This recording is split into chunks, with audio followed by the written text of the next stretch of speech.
Mission to Mars.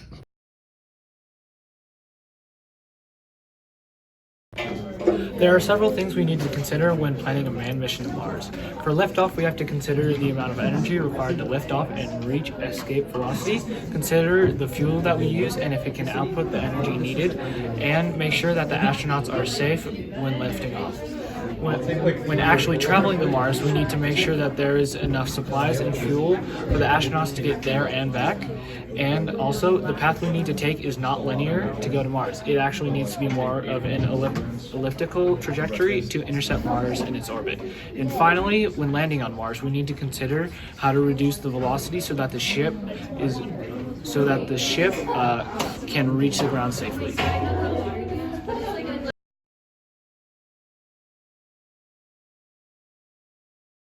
Rockets produce thrust by burning their fuels with an oxidizer to create gaseous products and high energy. The exhaust is forced out of the end of the rocket and pushes it upwards. For this mission, we will need to carefully consider the fuels that we use. In order to get to Mars, we need to maximize the energy of the fuels while minimizing the weight. To explain this launch, we decided to use the Curiosity rover launch as a reference. Curiosity rover used an Atlas V 541 to get to Mars. The Atlas V 541 uses 3 different types of fuel. The main engine uses a fuel that is essentially kerosene and liquid oxygen as an oxidizer, while the 4 boosters use a solid fuel called hydroxyl terminated polybutadiene. At the final stage of the rocket, it uses liquid hydrogen. Kerosene, which is used in the first stage, it releases 3.18 kilojoules per kilogram burned, and it requires an oxidizer, so you need to have a tank of liquid oxygen on hand. Hydroxyl terminated polybutadiene, or HTPB, is used in the boosters for a short time during liftoff. This just sort of helps get it off the ground. It does not need an oxidizer and releases 37.9 kilojoules per kilogram. Finally, liquid hydrogen releases 120 kilojoules per kilogram and does need an oxidizer. First of all, we must assume that the acceleration is constant while getting out of the atmosphere. The weight of our spaceship is 531,000 kilograms. The time that it takes for our rocket to reach space is 510 seconds. The weight of the Earth is 5.97 times 10 to the 24.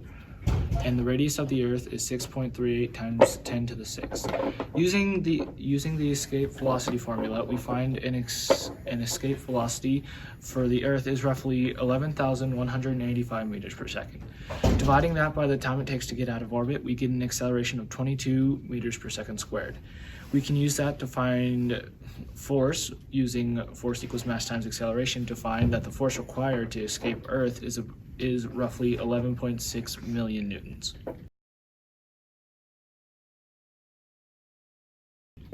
First, the weight of our spaceship is 531,000 kilograms. Second, G, we must know, is Newton's gravitational constant. M is the mass of the Earth. R is the radius of the Earth. And T is our time for the rocket to reach space.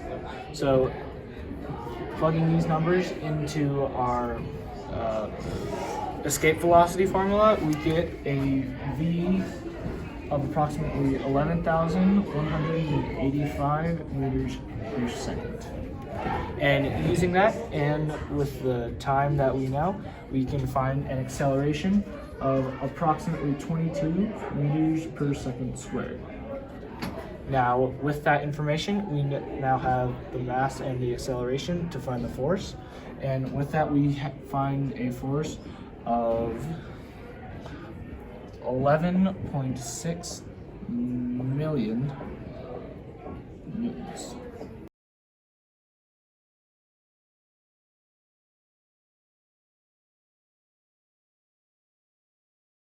There are many concerns we need to take into account for our mission to Mars. One of the most dangerous being exposure to radiation when we're in space.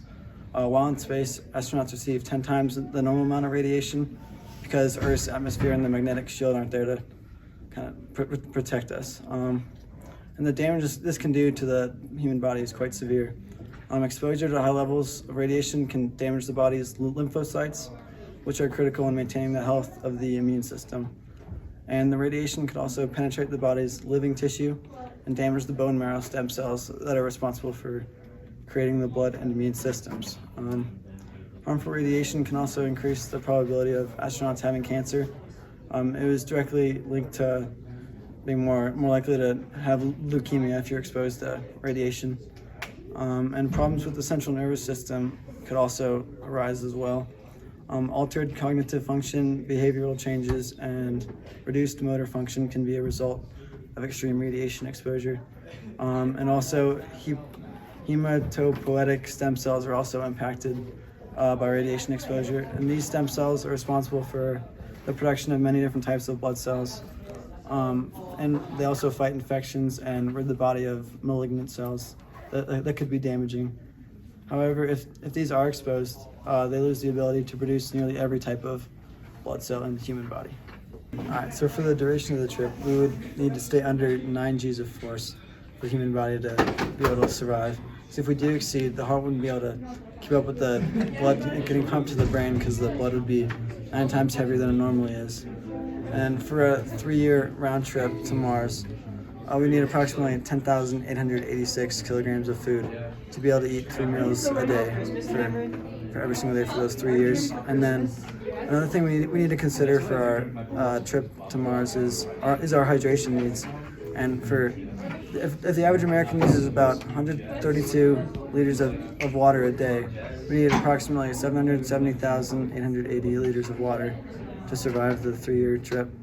And it would most likely have to be brought down or limited due to the weight of the water.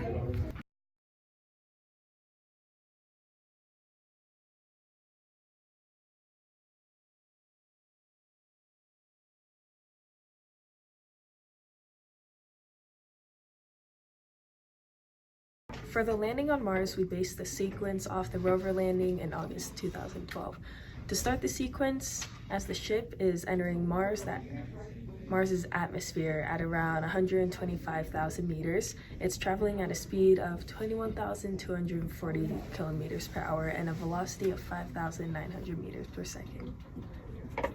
As it travels closer towards Mars, the parachute is deployed at an altitude of 11,000 meters.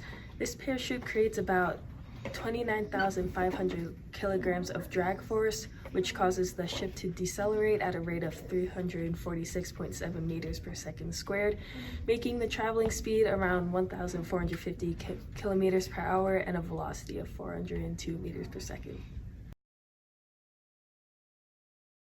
And then even further down at 8,000 meters, the heat shield is separated and falls away from the ship, and the ship's speed decelerates even more at a rate of 8.25 meters per second square, causing the speed to be around 290 kilometers per hour and the velocity to be around 80.5 meters per second.